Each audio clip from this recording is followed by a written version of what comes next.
number 2. Ito, number 2. Same example sa number 2 with the same data na example number 1. So, let's calculate na ng una. Kasi yung pagkuha na ito or paggamit nitong method may tatlong step. First is yung i-compute muna natin yung overall gross margin percentage. Ito. Compute muna natin to. Second step is compute the total production cost for each product. Third step, which has to compute the allocated joint cost. So, first step. Finals, yung unang kukunin is final sales value of the total production during the accounting period ng buttercream.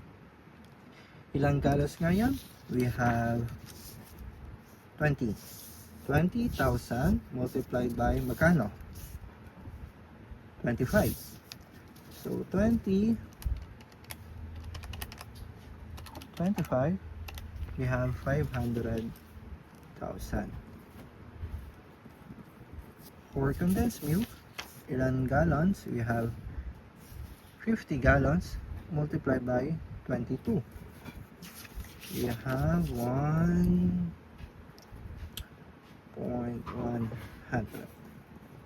with a total of 1,600,000. So, yung pagkuha naman ng joint and separable cost, paano? Diba given yon? Ito, 280 para sa buttercream. 280 for buttercream, and we have for condensed milk saan 500 condensed milk 520.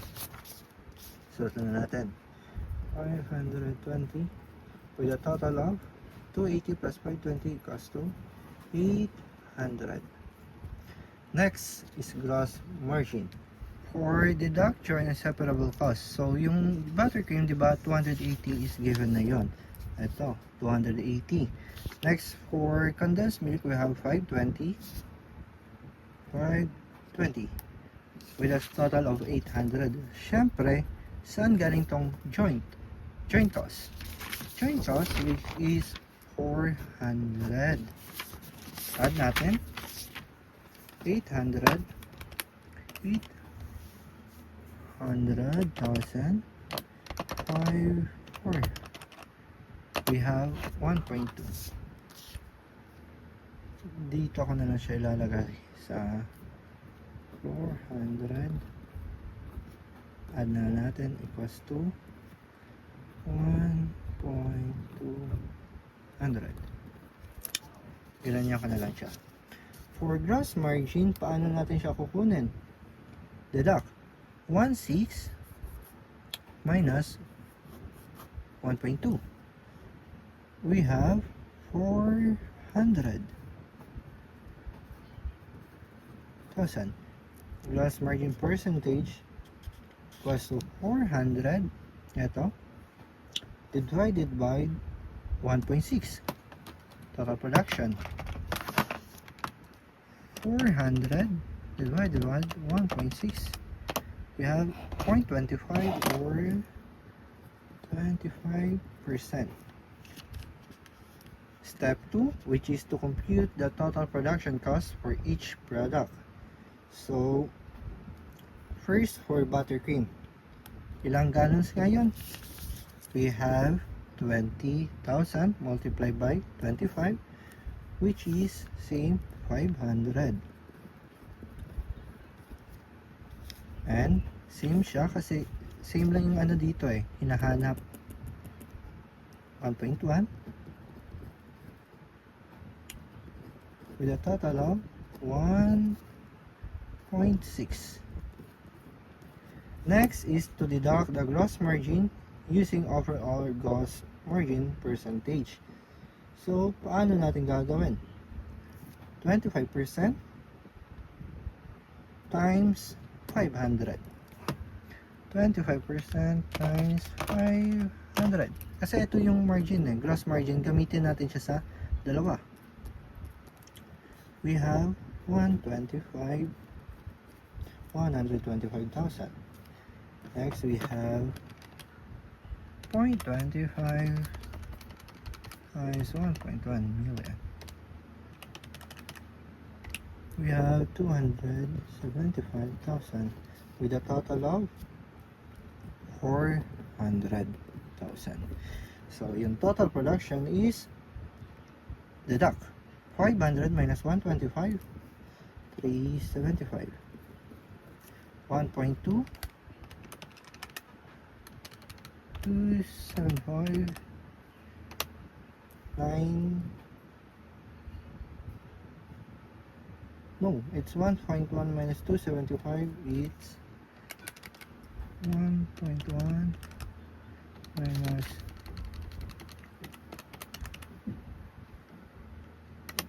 825, hindi 925.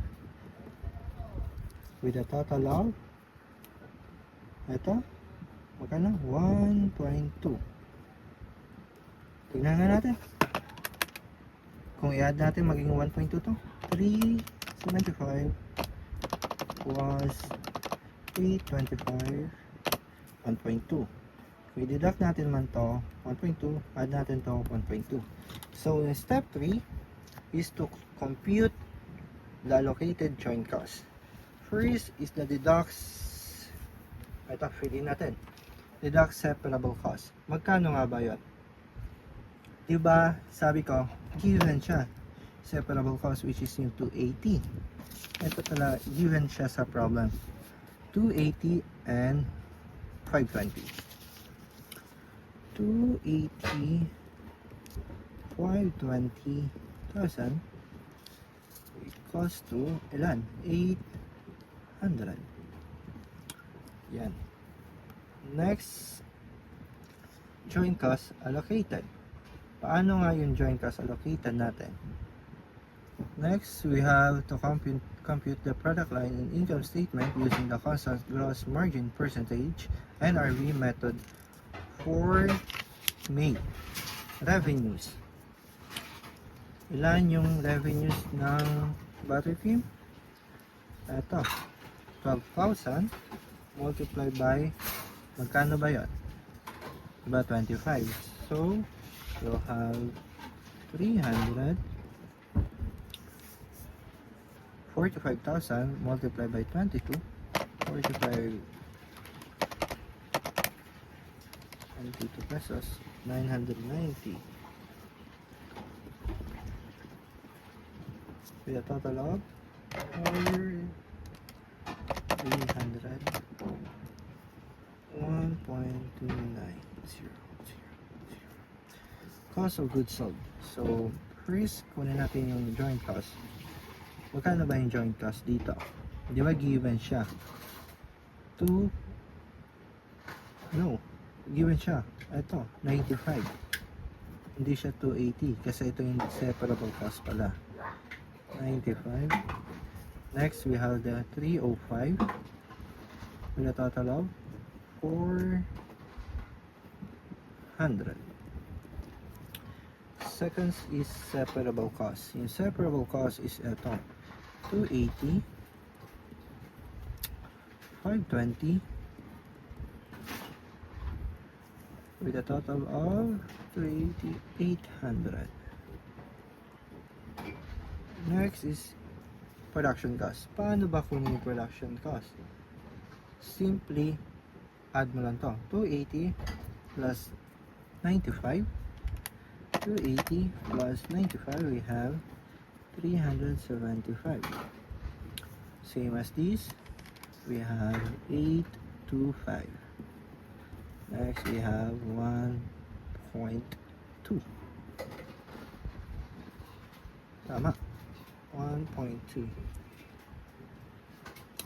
Next is kukunin natin naman yung the inventory. And the inventory is 8,000. Oh no, 8,000. Di pala. 8,000 multiplied sa cost, which is 18.75. We have 150,000.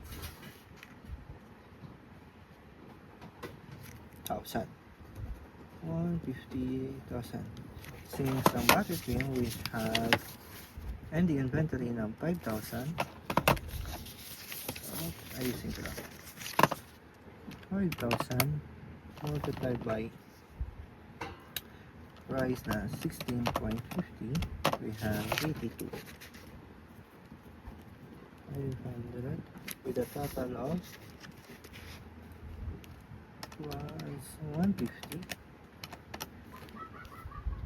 2, 3, to 500. So, para makuha natin yung cost of goods sold,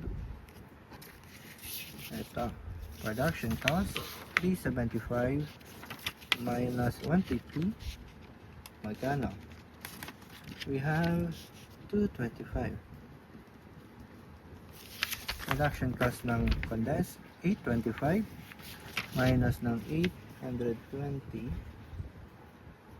82,500, we have 724,500. Next we have the 1.2 minus 232, 1.2 minus 232,500, 967,500.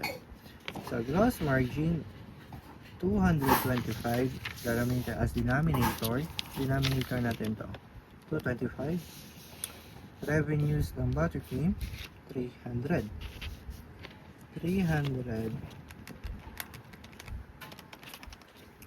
Bali ganito siya, sulat na natin dito ng revenues para hindi tayo na hihirapan. Butter cream is 300. Sulat na lang natin yung revenue dito para hindi na tayo mahirapan. For condensed milk, revenue ng condensed milk, you have 990 with a total of 1.290. So, cost of goods sold 300 minus 225, we have 75,000. Next, 990 minus 942, 990 minus 742, we have 248.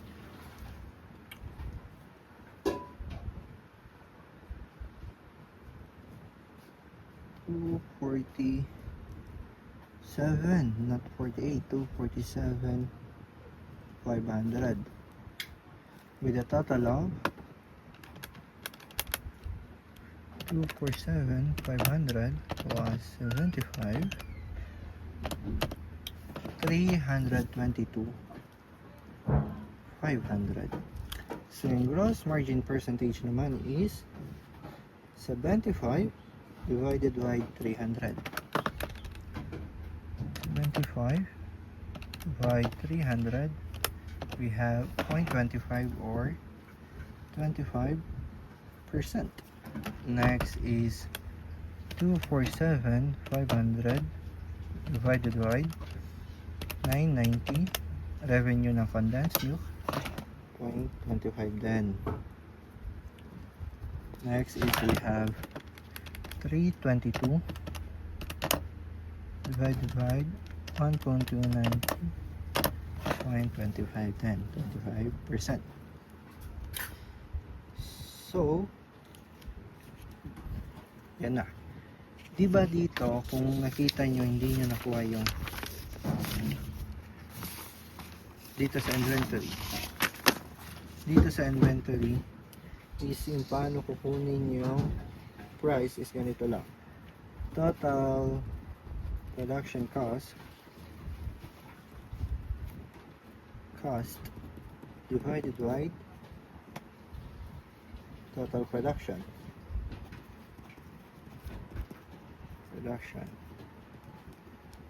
Ilan ba yung total production ng buttercream? Production cost, tignan natin. 375,000. 375,000 divided by ilan yung total production. 20. So, divide 20,000. Ilan? 18.75 for buttercream. For buttercream. Next is for condensed. Magkano yung total production? Total production cost 825. 825,000. Magkano yung total production? 50,000 gallons. 50,000 gallons. Divided by, we have 16.5. Ito yung ginamit ko pang times para makuha yung total ending inventory. Kasi diba, ending inventory ng buttercream is 8K. Times 8K. Yan. 150. Times 5K. We have 82,500. Yan.